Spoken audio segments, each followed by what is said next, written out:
Olá, minha gente! Boa tarde!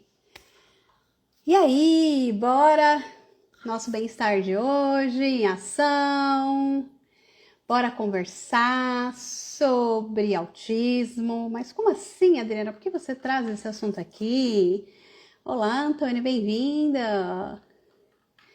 E aí vocês perguntam, por que você traz esse assunto aqui, né? Bom, porque eu fui diagnosticada aí, né, recentemente, em 2024, dentro do espectro autista. Faço terapia há muitos anos, né? E muitas coisas não se encaixavam, faltava uma peça. E aí a gente vai para o processo de investigação e tem o diagnóstico. E a gente vai falar sobre isso hoje, né? A demora no diagnóstico, os prejuízos, né, que o adulto encara com um diagnóstico tardio. E a gente pode, inclusive, trazer essa questão do diagnóstico para uma parte até mais ampla, né? De outras questões, outras comorbidades, outros adoecimentos, enfim, quanto mais a gente demora para ter um diagnóstico, mais a gente demora para iniciar um tratamento mais efetivo, que faça mais sentido ali para tratar aquelas questões daquela pessoa e trazer melhor qualidade de vida para ela, certo? Então, bora aí convidar o pessoal para o nosso bate-papo de hoje, falando desse assunto mega importante e necessário aí. Tô mandando um convite aqui para uma galera. Vim comigo hoje aqui para esse bate-papo. Convide as pessoas, clique no aviãozinho, fala para as pessoas virem participar aqui, assistir. Adriana, vai ficar gravado? Vai ficar gravado. E eu também vou subir lá no YouTube, né? Tem um canal no YouTube, Adriana Paixão.terapeuta. Então começa a me seguir lá. Lá dá para você assistir no formato mais de aula, né? Aqui o Instagram dá uma segurada, né, na gente. A gente tem que ficar com essa tela aberta. O YouTube também vai ficar lá disponível. Inclusive, os outros encontros do bem-estar já tá lá também no meu canal do YouTube, certo? Rogério, bem-vindo. Bora começar aí, conversar sobre hoje. Vamos falar sobre esse assunto de hoje. Deixa eu entrar aqui pelo computador para eu ver os comentários. Bem-vinda, Camila, minha filha, minha prima, veio aqui. Então, o tema de hoje é autismo na vida adulta. Como o diagnóstico tardio afeta seu bem-estar e qualidade de vida, né? E algumas pessoas podem falar assim: ai, que frescura! Ai, isso não existe. Como assim, né? Isso não faz sentido. E a gente vai falar sobre isso hoje, meu povo, né? Estou até vestida a caráter, ó. A minha peça se encaixou, tá? Estou até vestida de camiseta. Olá, Rodrigo! Boa tarde! Então, bora lá para o nosso assunto de hoje. Deixa eu entrar aqui no computador, começo a me empolgar e falar. E aí eu esqueço de entrar. Entrei aqui. Então, vamos acompanhar, né? Então, bora lá. Quero trazer aqui uma reflexão para vocês, e aí vocês podem ampliar, se tiver alguém aqui que está dentro do espectro, ou que desconfia que está, eu vou falar até como que vocês podem procurar, né, um processo de diagnóstico, quais são os caminhos, que pra gente que é adulto é difícil. No começo eu ficava assim, mas como? Como que eu vou saber? Como, né? Qual profissional que eu vou buscar? Então eu vou falar sobre isso aqui também hoje, tá? Para que vocês busquem aí, né, o diagnóstico correto, as intervenções devidas, para que vocês tenham cada vez mais qualidade de vida. Diagnóstico não é para aprisionar vocês, não é para rotular ninguém. Diagnóstico é para libertar, é para dar direcionamento de quais intervenções aquela pessoa vai passar, ok? Então vamos lá. O que você descobriu depois aí na sua vida, né? Seja o espectro, seja qualquer outra coisa na sua vida, que quando você descobriu, quando você teve aquele diagnóstico, mudou aí sua vida, tá? Então, reflita sobre isso. Tô trazendo aí essa reflexão para você, certo? Então, a gente vai falar hoje sobre essa questão do autismo adulto. Por quê? Porque tudo que existe hoje sobre estudos, sobre intervenções, estão muito mais ligados, né, olhando aí no tocante do autismo, à criança, né, na fase de desenvolvimento lá, da infância, primeira infância, segunda infância, tá? Então, quando nós adultos, né, nos deparamos ali com algumas situações que a gente começa a estudar, se identifica com aquilo e fala, e agora? Como é que eu vou? Que profissional que eu vou buscar? Como que eu vou olhar para isso? Imagina eu, né, terapeuta, já atuando na área, fazendo terapia há anos fazendo terapia, tá? E me sentir como se tivessem lacunas na minha vida. Como que é isso? Onde que eu vou buscar isso? Onde eu vou procurar resolver isso? E dar-lhe terapia, dar-lhe constelação, dar-lhe círculo da vida, psicanálise, parecia que o negócio não ia. Parecia que tinha alguma coisa travada em minha vida. Porque eu precisava descobrir e começar a entender como a minha biologia funciona. Como que o meu hemisfério direito e esquerdo conversa. Como assim? Eu sou uma pessoa muito decidida e se eu for num restaurante para escolher o molho do macarrão entre vermelho e branco, eu não vou conseguir decidir. Como assim você não consegue decidir? Não consigo, gente. É difícil para mim. É sério, meu povo. Vocês não estão entendendo. E aí a gente vai atrás de um diagnóstico, né? E esse diagnóstico traz para nós características de como a gente funciona e a gente nem percebia. Por quê? Eu vou mostrar para vocês. Vou compartilhar com vocês. Vou pegar aqui ele fisicamente para mostrar para vocês, tá?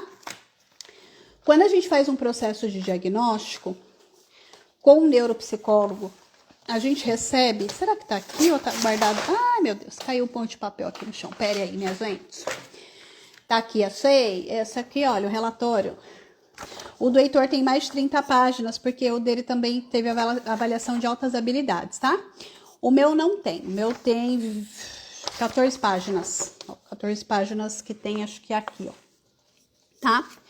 Então, o meu foi realmente da questão do transtorno do neurodesenvolvimento. Então, quando a gente pega esse relatório aqui, ela coloca no relatório, né, tudo que eu trouxe para ela durante o processo de investigação, mais as entrevistas que ela fez com alguns familiares meus, né, mãe, marido, enfim, né, com alguém ali próximo, né, para confrontar as informações, né, e os testes, porque são aplicados vários testes durante o processo de investigação, tá? Então, escala de comportamento emocional, atenção dividida, compartilhada, enfim, um monte de testes neuropsicológicos são aplicados durante um processo de avaliação. Não é tirado da cabeça do profissional que faz aquele processo de avaliação, ele vai fazer os testes, ok? E em cima disso, ele fecha o diagnóstico com a conclusão, tá? Então, esses testes, eles trazem várias questões ali, várias informações de como a gente funciona. Então, por exemplo, eu tenho um comprometimento aqui, eu sempre confundo, sendo atenção compartilhada, mas enfim, é uma das atenções que eu tenho, tá? Então, tem ali um desafio nessa atenção, né? Eu tenho uma lentidão em processar essa alternância, né, nas atenções, tá? E aí, muitas vezes, no passado, as pessoas olhavam para mim e falavam assim, nossa, como a Adriana é mal educada. Ela nem cumprimenta quando a gente chega. Só que, a maior parte das vezes, quando alguém chega, por exemplo, em minha casa, eu tô fazendo outra coisa, a campainha toca, eu preciso parar, atender o interfone, abrir o portão. Nesse meio do caminho, eu dou meio que uma tela azul, muito automática. E quando a pessoa chega, eu já perdi o protocolo de cumprimentar a pessoa quando ela chega em minha casa. Eu fico até um pouco confusa, desconcertada de como seguir isso. Sim, minha gente, eu venho aqui falar com vocês, eu tenho isso. E por muito tempo as pessoas me taxavam como uma pessoa mal educada, né?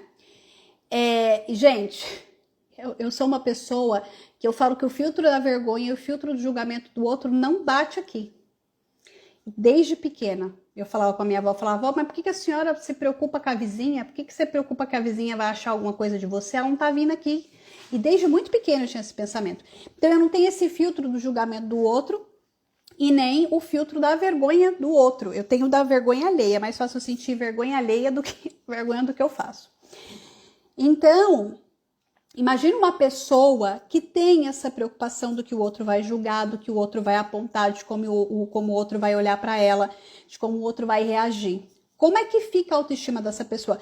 Gente, eu sem ter essa preocupação, mexia na minha autoestima, porque eu ficava confusa. Eu falava, gente, mas será que eu perdi alguma coisa?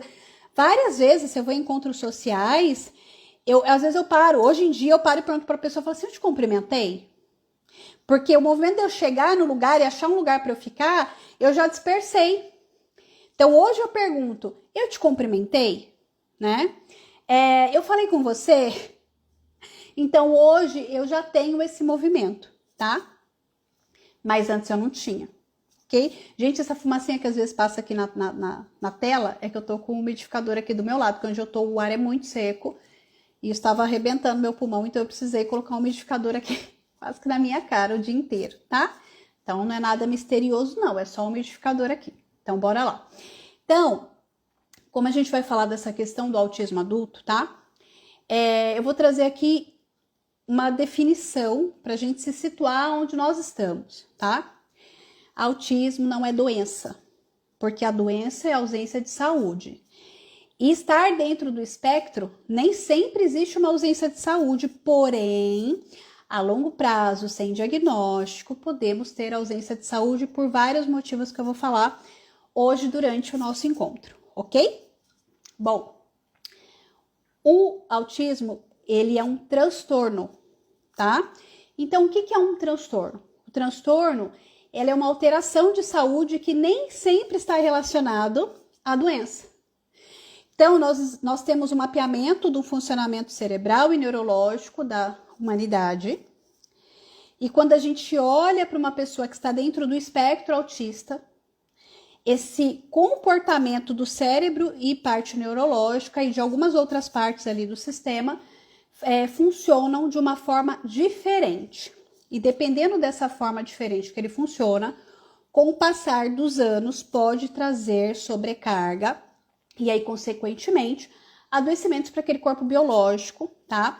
Talvez com mais rapidez e potência do que para a vida de uma pessoa típica, tá? Isso não é travado, mas pode acontecer por quê? Porque a gente tem várias características que pode potencializar, tá? Então, a probabilidade de desenvolver ali uma hipertensão. Eu, por exemplo, tenho como uma comorbidade que é a asma, que eu ouvi a vida inteira que ia passar quando eu crescesse, nunca que passou. E hoje, para mim, é muito claro que a asma é uma comorbidade do espectro, né? Então, estou dentro do espectro. E aí tem a questão pulmonar que acompanha, ok? Então, já conceituamos que o espectro autista não é uma doença, é um transtorno. Então, próximo aí, tá? Eu coloquei algumas anotações aqui para eu não me perder, porque eu começo a falar e só vou, tá? Então, o que é o autismo, né? É um transtorno do neurodesenvolvimento. Então, durante o desenvolvimento daquele ser humano, e isso acontece desde a barriga de mamãe, e aí, né, só vai tomando forma ali, conforme o desenvolvimento daquela criança, houve um transtorno no desenvolvimento neurológico e biológico daquela pessoa, tá? Ele não se comportou de uma forma típica, ele se comportou de uma forma diferente, tá? E aí, aonde que pega o transtorno do espectro autista, tá? Dificuldade de comunicação, dificuldade na linguagem, interpretação social e também comportamentos restritos e repetitivos. Aí vocês olham para mim e falam assim, Adriana, mas você tá aqui falando comigo, se comunicando comigo, usando uma linguagem clara. Enrolei agora, né? Mas enfim, uma linguagem clara. Você tá aqui socializando com a gente, sorrindo, olhando nos nossos olhinhos. Como assim você está dentro do espectro? Gente, eu vou trazer um monte de exemplo para vocês, que vocês vão falar assim, quem é essa pessoa? Sou eu. Por que é que eu consigo vir aqui falar com vocês com tanta satisfação, mesmo depois de um dia desafiador que tive como hoje? Porque um dos meus interesses especiais e restritos está relacionado ao desenvolvimento humano, está relacionado ao trabalho, está relacionado a esse contato social. Por isso eu consigo vir aqui. E isso não é característica de todos os autistas, tá, minha gente? Isso é muito específico.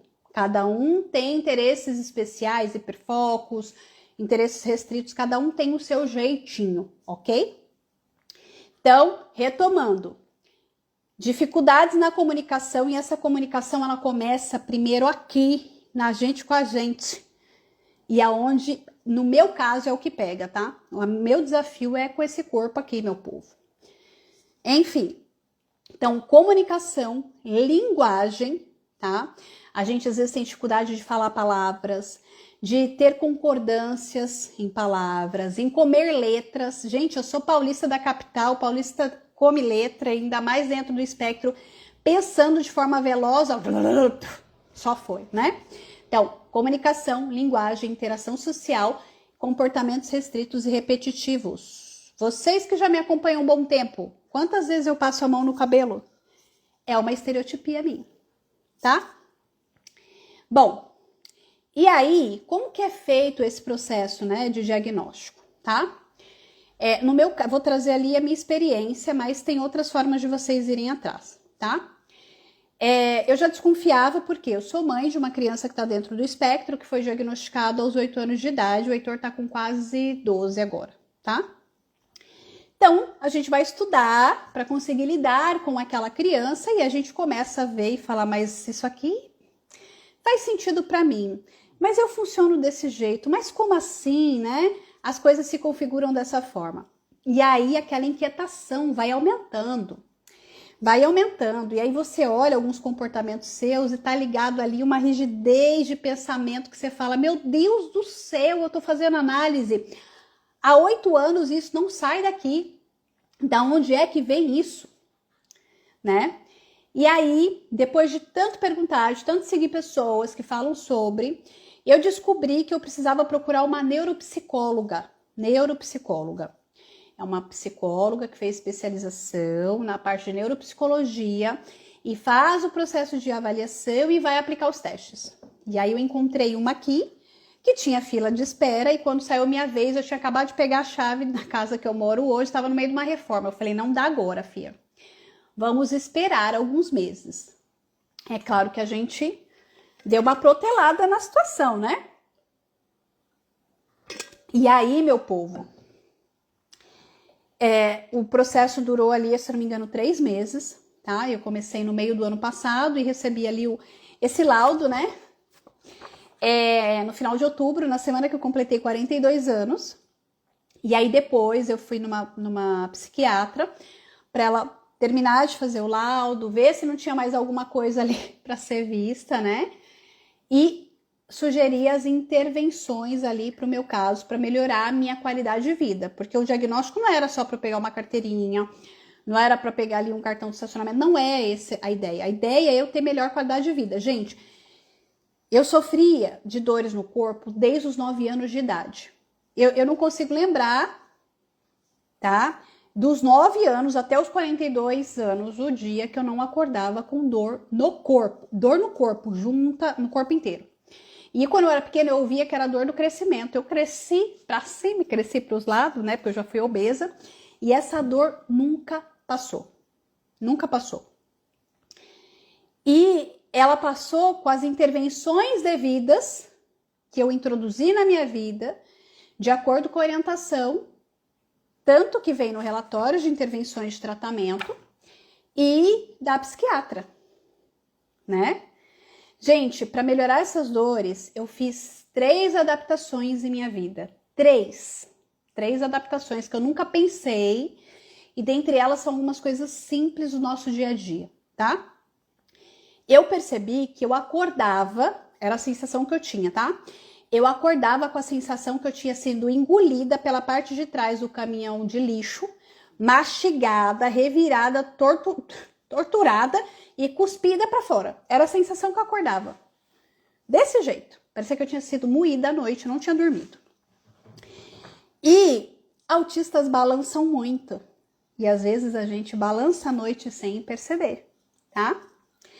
Bom, comecei a acordar 5 minutos antes de ter que levantar, porque eu tinha o hábito de acordar, levantar e sair no disparo. Tomar banho, trocar de roupa, trocar menino, arrumar coisa pra escola, ir levar o menino na escola, voltar e trabalhar sem respirar.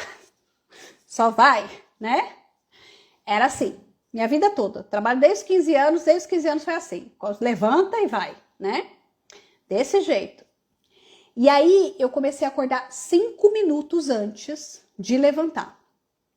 E o que eu faço nesses 5 minutos antes? Eu me espreguiço várias vezes, minha cabeça avisa pro meu corpo, acordamos, olha que dia lindo, vamos levantar, respire.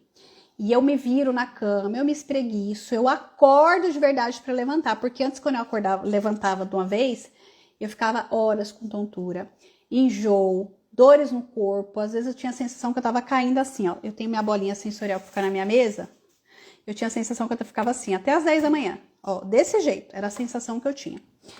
Eu fiz essa adaptação, acordando 5 minutos antes de levantar, tá? E conversando com o meu corpo, acordamos, corpo, vamos levantar, espreguiçando, isso já diminuiu muito as dores no corpo, bastante, me espreguiçar, me alongar. Outra coisa que eu fiz na minha vida, pilates. Primeiro eu comecei hidro, que eu já fazia há muito tempo, eu tinha parado, e pilates. Então eu tava fazendo 2 vezes por semana hidro e 1 vez por semana pilates. Mas aí eu comecei a perceber que grande parte das vezes que eu voltava da aula da hidro, eu tinha quedas no banheiro da minha casa. Quedas mesmo de ficar roxa, de me machucar. E aí eu comecei a reparar que um dos motivos que eu parei de fazer a hidro lá atrás era todo o estímulo sensorial que tinha dentro da região da piscina. Então, a acústica do ambiente, o falatório na aula, a temperatura da água não era constante, o barulho do rádio, o tipo de música que era colocado, o timbre de voz da professora de manhã, tudo isso me trazia sobrecarga sensorial, mas a mudança de gravidade que acontece quando a gente faz atividade física dentro da água e sai dela, logo de manhã, que é um horário que eu não tô a pessoa mais sociável do planeta, e as vezes que eu caí foram vezes que eu tinha vindo da hidro. E aí eu tomei a decisão de abrir mão da hidro e aumentar o pilates. Então hoje eu faço pilates 2 vezes por semana e eu tô amando fazer pilates. E alongar o corpo, esticar o corpo, me traz energia, me tirou aquele estigma de que eu não gostava de fazer atividade física, que eu acreditava nisso, né? Porque eu cresci acreditando nisso. Me falaram que eu asmático não podia fazer atividade física. E aquela ideia que o povo falava que eu era preguiçosa, que eu não fazia academia, não aguento aquele tum-tum-tum de academia, de barulho de equipamento de academia. E o Pilates, ele é muito mais silencioso, é muito menos pessoas, enfim. Então, isso me dá energia e melhora as dores. Terceira coisa que eu implementei em minha vida, que foi a neuropsicóloga que deu a dica. Inclusive, eu tenho indicação de passar com o terapeuta ocupacional, não fui ainda, porque eu falei uma coisa de cada vez, né? Vamos lá. Eu introduzi na minha vida algo chamado manta ponderada. Nem todo mundo pode utilizar esse recurso. Pessoas que têm questões cardíacas precisam ver com o médico, por quê? É um edredom que ele é pesadinho no corpo.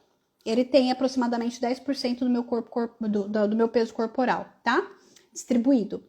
Ele é uma manta que quando você põe, ela é pesadinha no corpo. Pesadinho mesmo, tá? Ela é feita com contas de vidro, bolinhas de vidro dentro dela. Ela normalmente é térmica, a do Heitor é muito mais térmica que a minha. E por ela estar pesadinha, a gente balança menos a hora que a gente tá dormindo.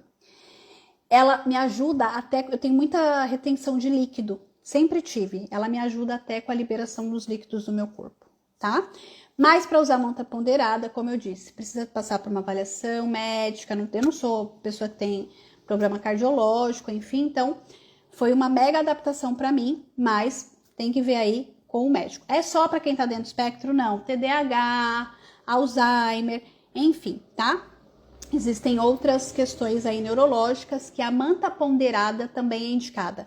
Não é um recurso barato a manta ponderada, a gente só encontra importada, tá? Agora com o aumento do imposto, o preço dela foi lá para cima, mas eu não consigo imaginar a minha vida sem dormir com a manta ponderada. É sério, gente, vocês não têm ideia o quanto que essas 3 coisas melhorou minha qualidade de vida, certo? Então já trouxe dicas aí para vocês, tá? Quanto que acordar 5 minutos antes de levantar pode mudar a sua vida. Tem gente que faz meditação nesse horário, né? Durante esses 5 minutos ou 10, tem gente que consegue mais tempo.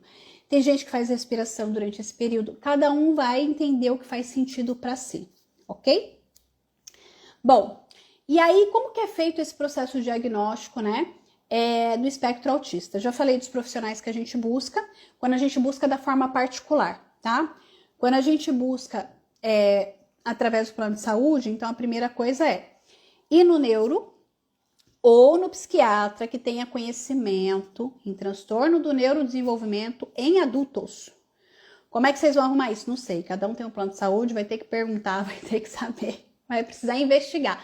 No plano de saúde que eu tenho, só tem ali para crianças e na capital. Aqui no interior não tenho, né, a opção de buscar esses profissionais aqui, só na capital, tá? Então eu fiz de forma particular e pedi o reembolso no que deu para pedir, teve algumas coisas que eu precisei pagar mesmo, tá? Não teve para onde escapar.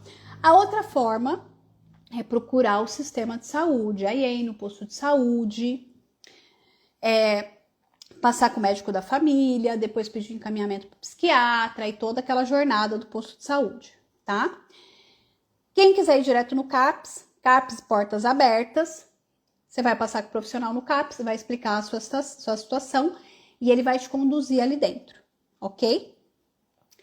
Ah, não tô conseguindo passar no psiquiatra. Vai no CRAS da sua região, conversa com a assistente social, explica a sua situação que ela vai te dar o direcionamento. São esses os pontos, tá? E aí, o que caracteriza uma pessoa dentro do espectro autista? De acordo com o Manual de Diagnósticos Estatísticos de Transtornos Mentais, tá?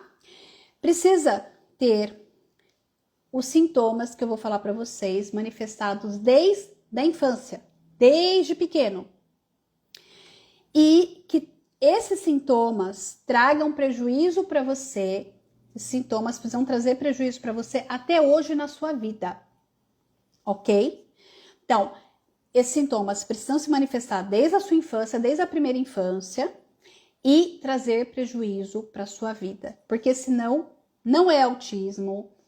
Aí você precisa investigar para ver se não é uma outra coisa, ok? Bom, então os sintomas devem estar presentes desde o período do desenvolvimento da criança, né?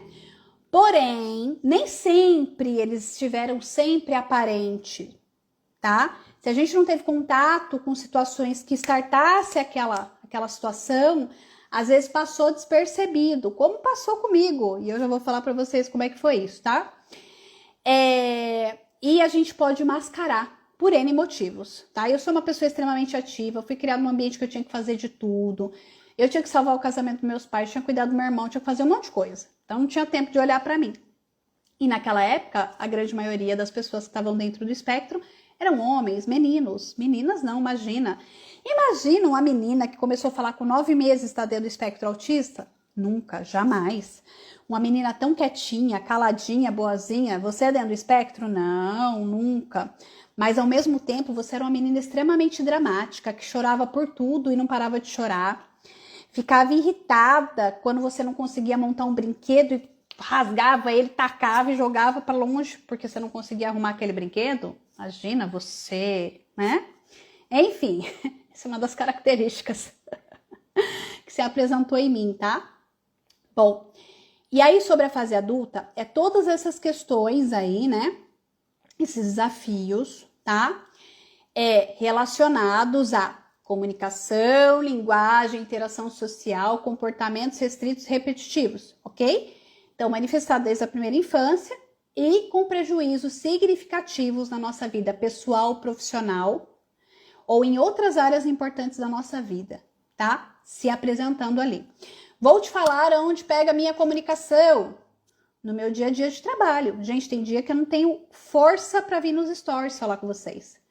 Porque eu preciso dedicar minha energia, minha cognição nos meus atendimentos, nas minhas tarefas do dia a dia, porque é levar a menina no judô, é buscar almoço para criança, é almoçar, eu ir no banheiro. Então, muita coisa rolando e tem dias que eu não tenho energia para ir nos stories. Tá afetando o quê? Minha comunicação do meu negócio, a comunicação do meu trabalho, tá? Por muito tempo eu me cobrei que eu tinha que estar ali. E eu sei que eu preciso, o meu negócio precisa disso. Mas hoje eu me acolho e entendo que nem sempre terei energia para isso. Ah, mas eu também não tenho, Adriana, eu sou autista. Não sei. Se você sente que você se enquadra, tá? Eu vou falar as características. Você pode buscar ali uma avaliação neuropsicológica para ver, tá? Nem sempre é. pode ser traumas, pode ser muitas coisas, ok? Bom, o que a gente precisa ter ali, tá? Pelo menos aqui, essa lista se manifestando, tá? Então, a gente precisa ter déficits persistentes na comunicação. Déficits é difícil de eu falar. Olha para isso.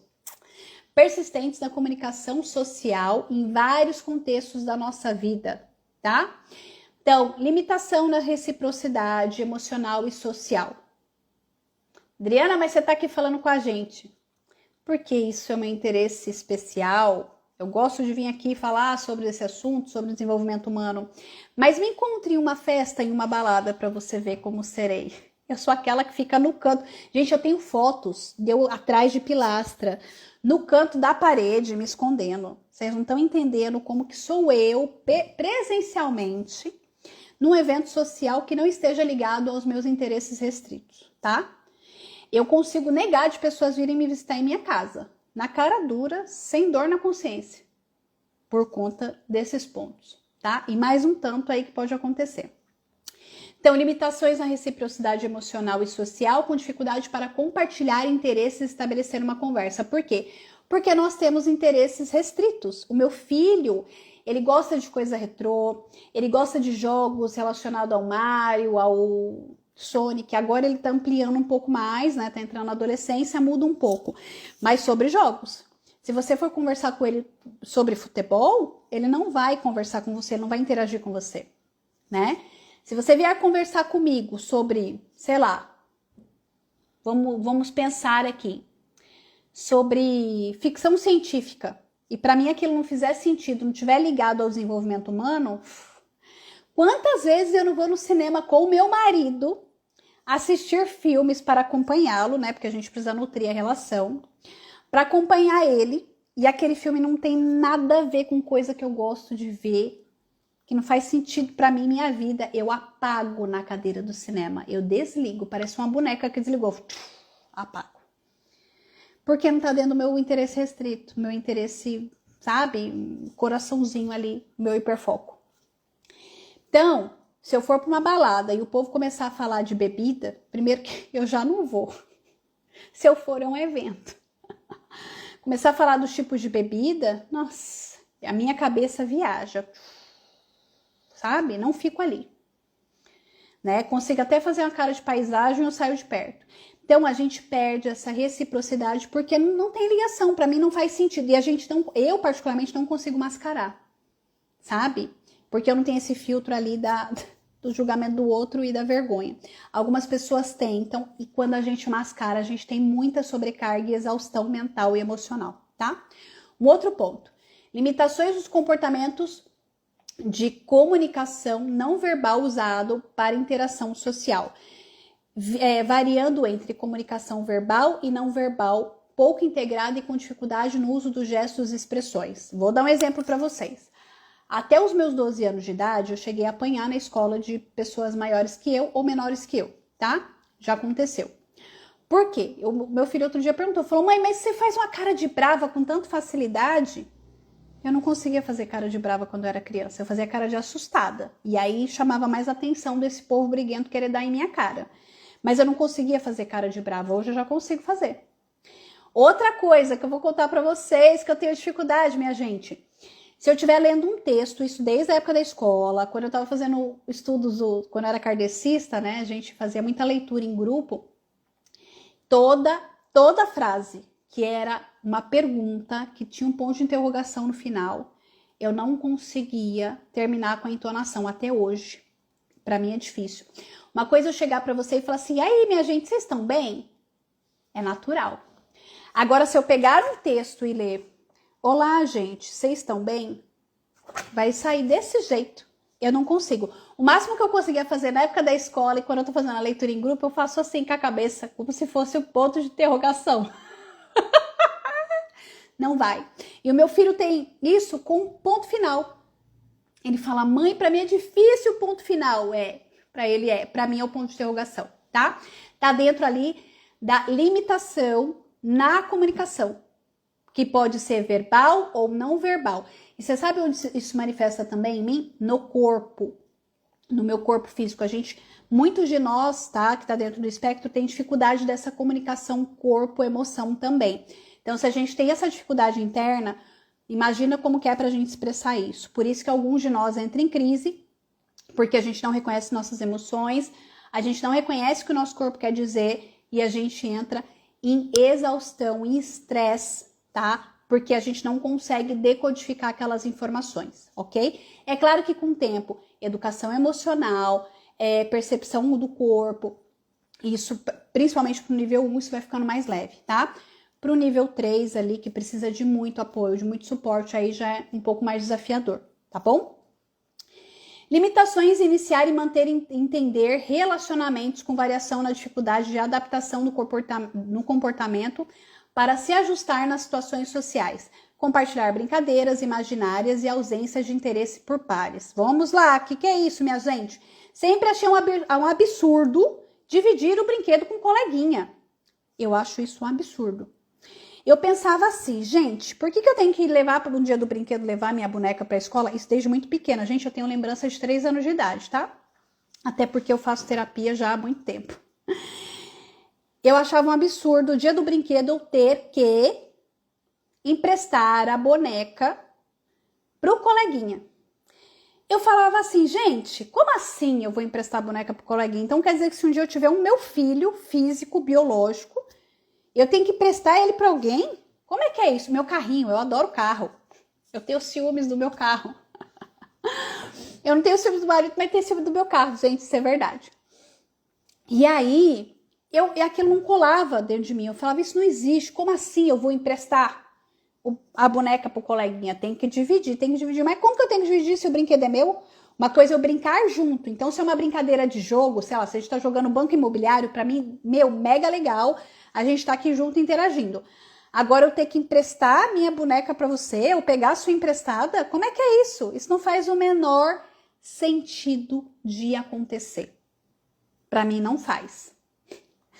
E aí a gente quebra essa interação, essa reciprocidade. Outra coisa, tenho pessoas que moram em meu coração, que assim, eu gosto muito ao ponto de conseguir abraçá-las, porque eu tenho dificuldade de toque, mas a gente se fala muito pouco. A gente demora para se falar, a gente demora para se ver. Mas são pessoas que, se eu mandar uma mensagem para elas hoje e falar com elas, hoje elas sabem como eu funciono. Mas eu sei que por muito tempo eu posso ter frustrado alguma delas por sumir. Eu sou aquela pessoa que some, desaparece, do nada reaparece, entendeu? Eu tô indo para São Paulo, vamos tomar um café? Pois é, minha gente, eu sou dessas, tá? Então, isso entra na limitação, tá?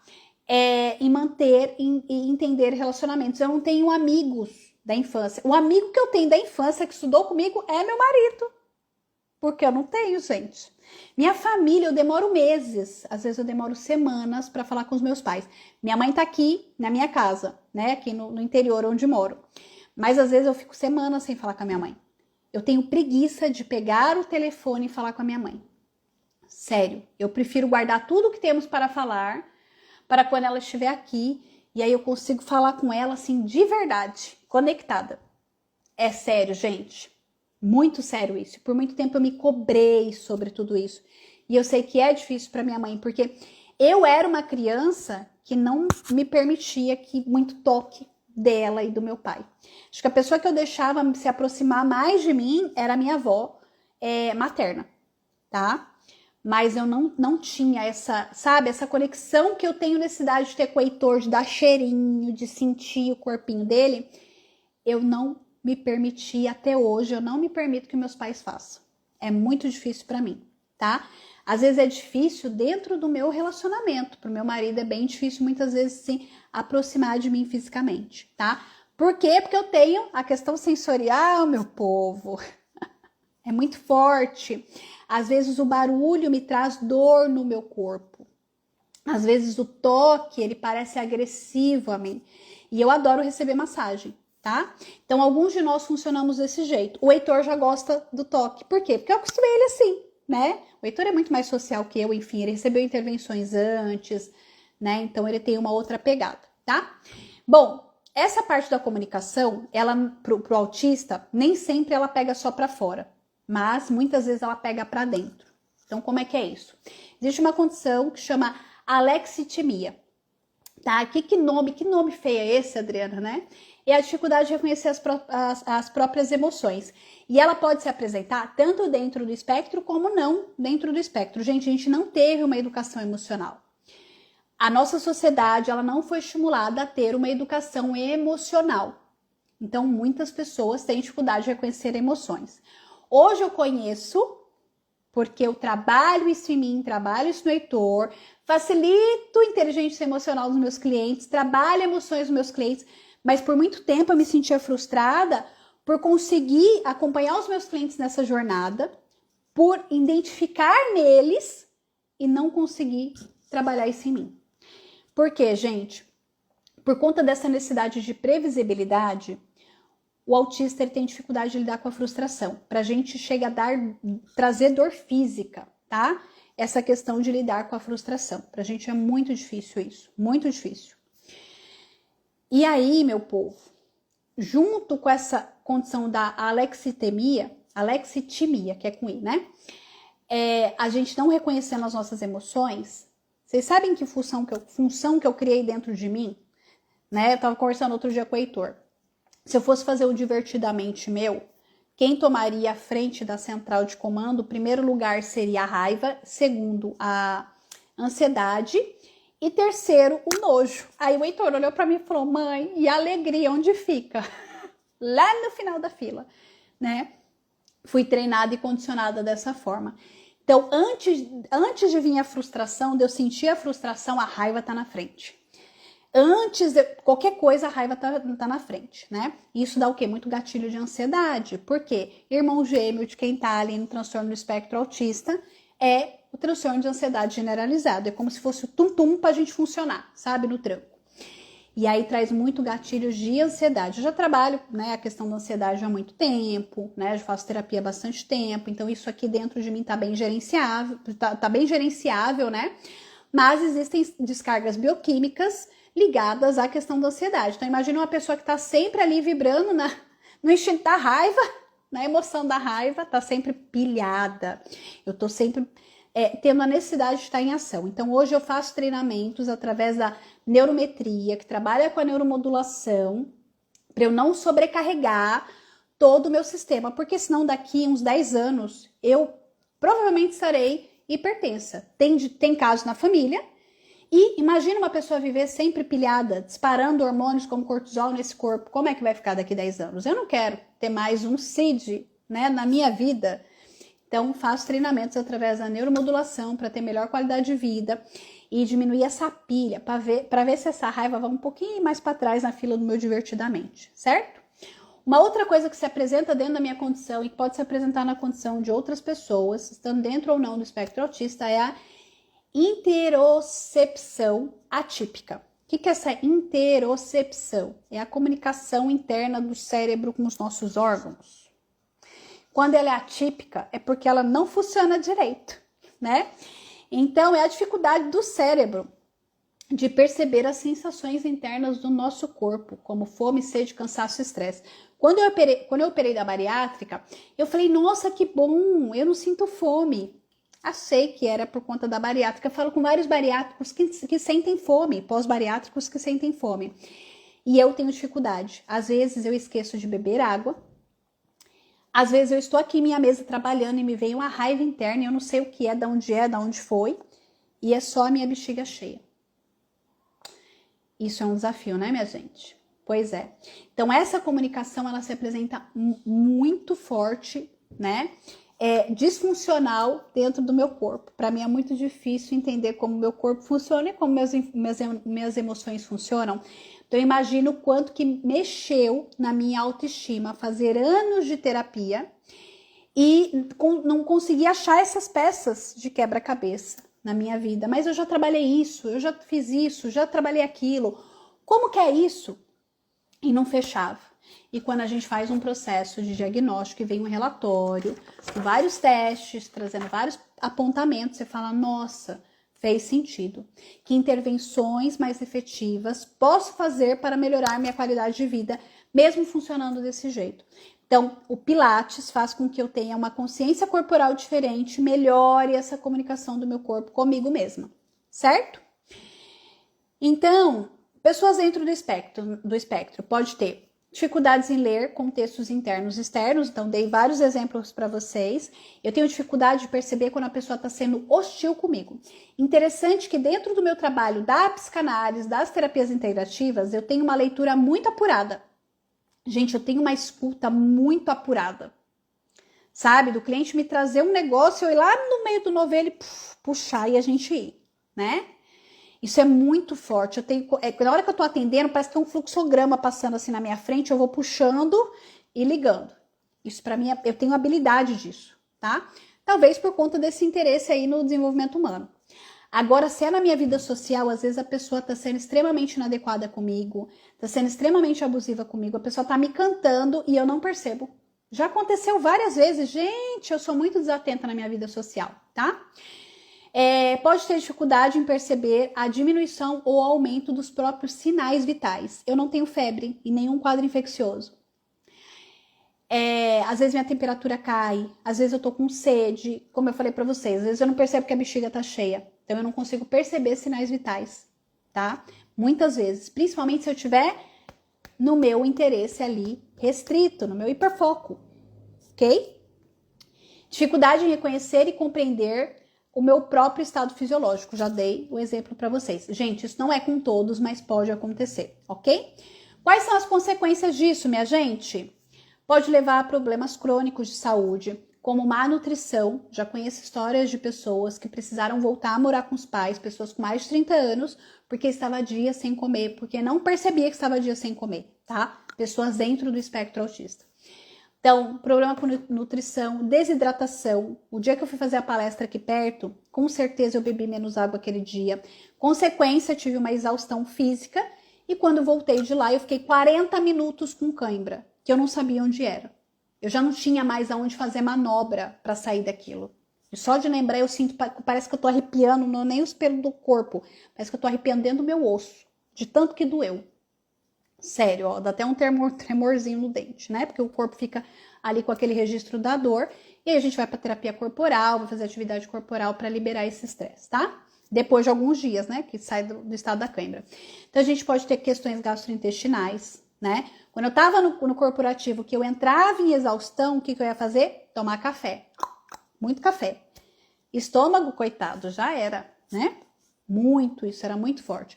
Problemas respiratórios. Quando eu entro também em exaustão, eu diminuo minha atividade respiratória, a gente já não respira direito, né? Enfim, questões de asma, mais uma exaustão e vou parar de respirar. Vou brincar de roxinho comigo sem eu perceber. E aí eu posso potencializar o processo inflamatório no meu pulmão e, consequentemente, ter ali uma crise de asma, tá? Entre outras questões. O passar do tempo, que nem eu dei o exemplo para vocês. Problema de pressão alta, questões de tireoide, e aí a gente vai escalando essas questões, tá? Isso pode acontecer com todo e qualquer ser humano que não olha para suas emoções, que não sabe como funciona, ok? Porém, estou falando do espectro autista, tá? Também. Pode contribuir aí para desafios de saúde mental como depressão. Eu sofri com depressão por anos. Se você não sabe quem você é, como é que bate isso aí? Como é que você lida com isso, sem saber quem você é, tá? Crise de ansiedade, porque como eu disse, transtorno de ansiedade, irmã gêmea, transtorno do espectro autista, então tá os dois juntos ali, e aí fica toda hora dando aquele input de descarga bioquímica de ansiedade ali naquele ser humano, tá? Bom, outras coisas que se apresentam ali dentro do processo diagnóstico. Padrões repetitivos e restritivos de comportamento. Atividades de interesses restritas, já dei exemplo para vocês, tá? Então, outra coisa que pode pegar também. Movimentos motores. Eu tenho muito processo de queda, tá? Até porque eu não tive uma educação física no desenvolvimento da minha vida, então atividade física para quem está dentro do espectro é fundamental. Para todo e qualquer ser humano mas para quem está dentro do espectro, sim, a gente precisa ter uma consciência física, tá? Eu tenho necessidade, por exemplo, de ter objetos de liberação de estresse. Eu passo muitas horas sentada, né? Ou fazendo alguma atividade, desenvolvendo algum treinamento, dando treinamento, atendendo pessoas. Então, eu preciso, muitas vezes, tá? de algumas coisas para aliviar essa quantidade de energia que acontece aqui em mim, tá bom? Então, movimentos motores, uso de objetos ou falas repetidas, estereotipadas. Uma das coisas que mais me chocou quando eu peguei esse relatório foi que ela escreveu aqui a quantidade de estereotipia que eu tinha, que eu nem sabia. O que é estereotipia? São movimentos repetitivos, balançar as mãos. Quando eu tô dando aula, eu balanço o corpo, mexo no cabelo. Eu tenho uma que entra dentro das estereotipias mutilatórias que a gente precisa observar, que pode colocar a nossa vida em risco. A minha, no caso, não põe, mas deixa desconfortável. Eu tenho calos no dedo, quando eu tô em processo de ansiedade intensa, eu mordo, tá? Eu fico mordendo. E até meus 7 anos eu chupava o dedo, exatamente esse, tá? Hoje a gente morde quando a gente tá... assim, hoje eu meço o quanto de ansiedade que eu tô, tá? Insistência na mesma coisa, adesão inflexível. Gente, quando a gente põe um trem na cabeça, não é só uma teima, não. A gente entra em sofrimento. Outro dia veio no meu almoço, junto com a abobrinha, que eu amo abobrinha, veio berinjela, e eu não suporto berinjela. Eu tinha vontade de sentar no chão e chorar como uma criança de 3 anos de idade. Mas a gente não faz isso, não é mesmo? Mas eu tinha vontade, tá? Então entra numa inflexibilidade, tipo, era proibido, ele sabia que era proibido colocar aquilo junto com a abobrinha que eu amo tanto. É um negócio demais, assim, vocês não estão entendendo, sabe? Da gente ter uma fala agressiva, tipo, você sabia que era proibido fazer isso, você sabia que você tinha que dar seta, né? A gente fica com a fala agressiva, né? Por isso que a gente faz terapia, porque vivemos em sociedade, a gente não precisa agir inadequadamente, certo? E a gente tem sofrimento com mudanças. Então, se a gente marcou de ir no restaurante B, a gente vai no restaurante B, porque eu já entrei, já olhei o cardápio, já vi a distância da minha casa, já vi que roupa que eu vou, se vai ter ar-condicionado, se eu preciso levar a blusa, que tipo de bolsa que eu vou levar, quanto tempo eu vou levar para sair da minha casa para ir para lá. Se você mudar para o restaurante A, eu vou entrar em sofrimento. Eu posso não te falar, mas aquilo vai me trazer dores emocionais e físicas muito intensas, tá? Eu tô dando o meu exemplo, mas para qualquer pessoa que tá dentro do espectro, tá bom? E às vezes a gente pode ser inadequado, não vou mais, nossa, como fulano é birrenta. É o jeitinho nosso de ser. Interesses altamente restritos e fixos e intensos, então eu vou falar sempre de desenvolvimento humano, tá? Quem gosta de futebol, cavalos, enfim, a gente fica ali fixado no hiperfoco e muitas vezes o hiperfoco pode trazer prejuízo pra gente, tá? Então, se eu tô hiperfocada em trabalhar, se eu tô dando um treinamento, eu esqueço de beber água. Eu preciso beber mais água, minha gente.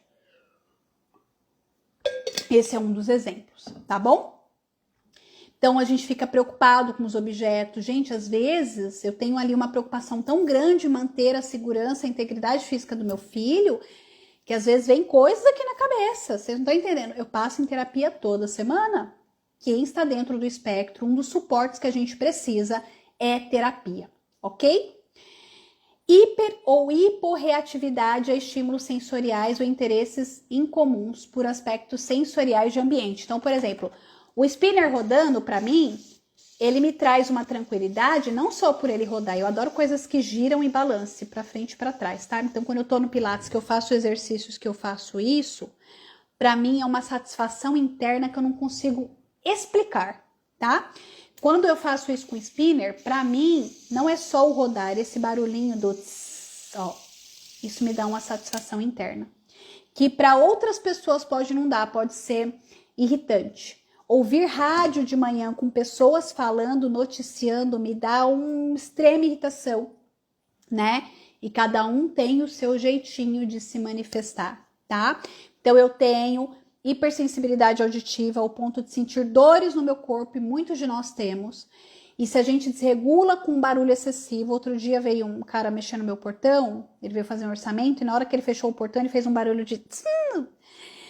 que eu na hora tive que entrar pra dentro, eu precisei liberar aquilo, eu dei uma porradona na porta da minha sala.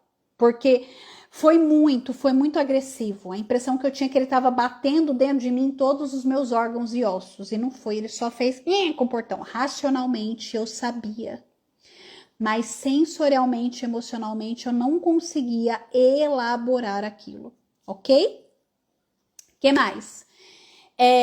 Temperatura. Nossa, temperatura, acho que é a maior parte do povo. Calor, gente, a grande parte de autistas sofre muito com calor, tá? Não só autistas, o pessoal também, mas a gente sente, alguns de nós sente ossos quebrando, pele fritando, agonia com pelo, é muita coisa que a gente pode sentir.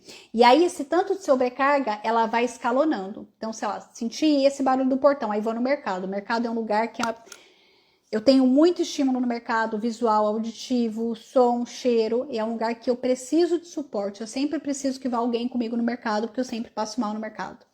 Para mim é muito difícil ir no mercado, tá?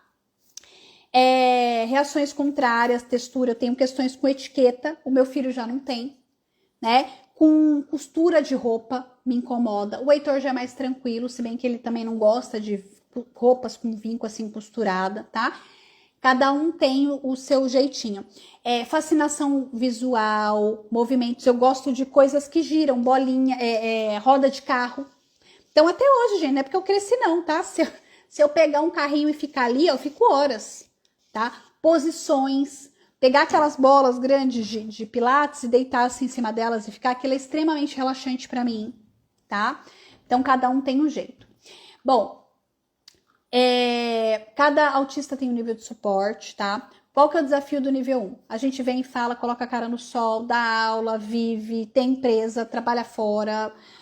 Mesmo no desafio, daqui a pouco é uma sinusite, um mal-estar, um cansaço, uma estafa, um burnout, a gente tá lá produzindo, né? Grande parte de nós. E aí, muitos de nós estamos mascarados, sem saber do nosso diagnóstico, sobrecarregando a nossa parte sensorial, emocional, física, somatizando adoecimentos ao longo da vida. Eu passei por isso, gente. Eu tenho já nesse meu corpo 5 cirurgias registradas, tá? De muitas coisas que eu já tive. E às vezes a gente tem adoecimentos persistentes, tá, sei lá, tá tratando uma depressão. E de repente essa depressão é uma comorbidade do espectro autista. Então, se você desconfia que você está dentro de alguma condição do neurodesenvolvimento ou até psiquiátrica, psicológica, vá atrás do processo de avaliação. Busque um profissional qualificado, busque avaliação neuropsicológica. Passe com o neurologista, com o psiquiatra qualificado, para você receber as devidas intervenções na sua vida. Você merece ter qualidade de vida. Você merece viver bem, tá? Então, o que significa o diagnóstico na sua vida, né? Essa descoberta para trazer alívio, bem-estar, o impacto emocional, fisiológico, psicológico é outro, tá? Porque a gente começa a se identificar, a gente começa a se acolher, as coisas começam a fazer sentido em nossa vida, a gente começa a fazer as devidas intervenções, a gente consegue lidar melhor com esses enrijecimentos que a gente tem dentro da gente, tá? Processos de mudança, conversar com os nossos amigos. Eu mandei mensagem para alguns amigos falar: sinto muito se eu sumir, eu funciono desse jeito, mas eu tô sempre aqui, quando você quiser mandar uma mensagem eu te respondo.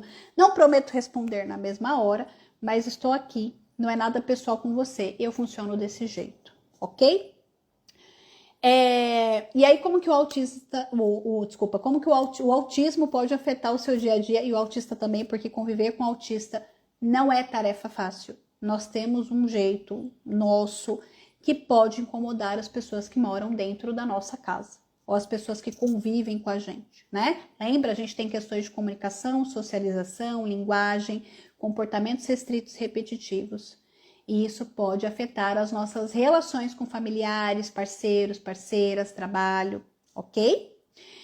Então, como que o autismo pode afetar, né? Sensibilidade sensorial, sobrecarga, dei o exemplo da hidro que eu precisei sair, desafios da comunicação, então às vezes para mim é difícil vir aqui nas redes sociais, adaptação no ambiente de trabalho e na vida pessoal, para alguns é muito difícil se adaptar, tem muitos autistas que não param dentro do ambiente de trabalho, precisa fazer terapia para lidar com isso de uma forma mais consciente e presente, para ver o que faz sentido para você trabalhar, com o que faz sentido para você trabalhar, onde você vai trabalhar, né?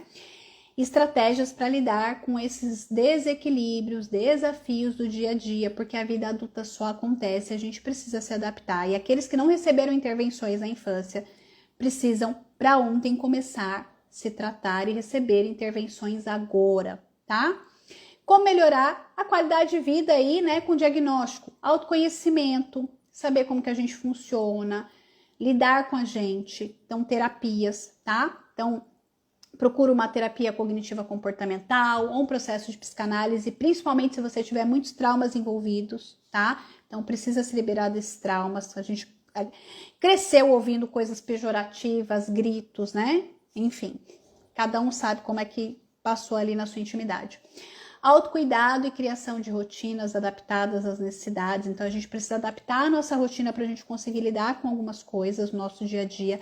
Hoje eu tenho adaptações e sei que preciso fazer mais algumas, tá? Importância em buscar um apoio, terapia, grupos de suporte, estratégias de regulação emocional. Eu tenho uma que eu faço na poltrona. Eu fico assim, encosto o tórax na poltrona aqui, né? Claro que tem que tomar cuidado para ela não virar para trás, né? E aí essa sensação me traz o acolhimento de regulação. Deitar no chão e olhar para a nuvem, para mim, é uma coisa que me ajuda a me regular muito, muito mesmo, tá? Às vezes ficar num quarto escuro, tudo quietinho também. Então, cada um encontrar o seu, e a terapeuta ocupacional, por exemplo, vai te ajudar a lidar com isso. A terapia cognitiva comportamental também. Dentro do processo de análise também é possível, tá bom? Atividade física, enfim. E transformar o diagnóstico num caminho de compreensão e aceitação, tá?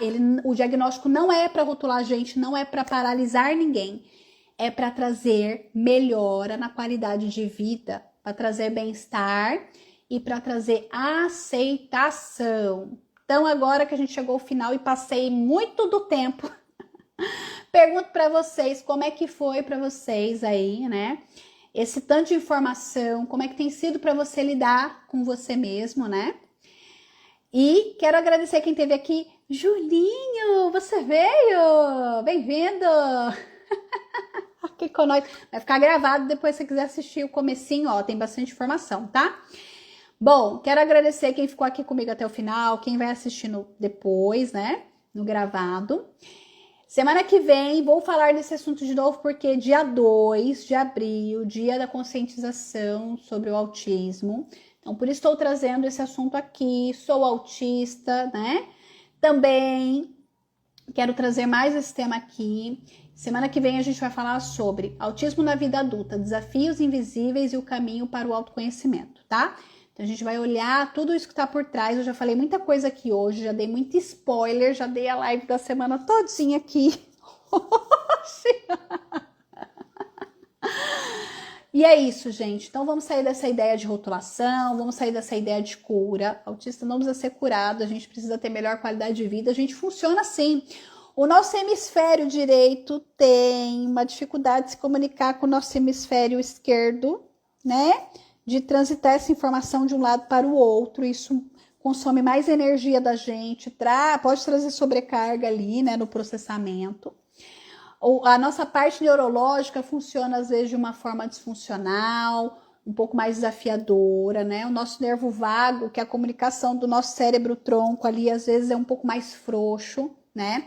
E aí intervenções através de terapia ocupacional, terapia, psicanálise, terapia cognitiva comportamental, constelação, desprogramação neurobiológica é extremamente efetivo ali dentro do espectro autista. Eu aplico em mim, aplico no Heitor.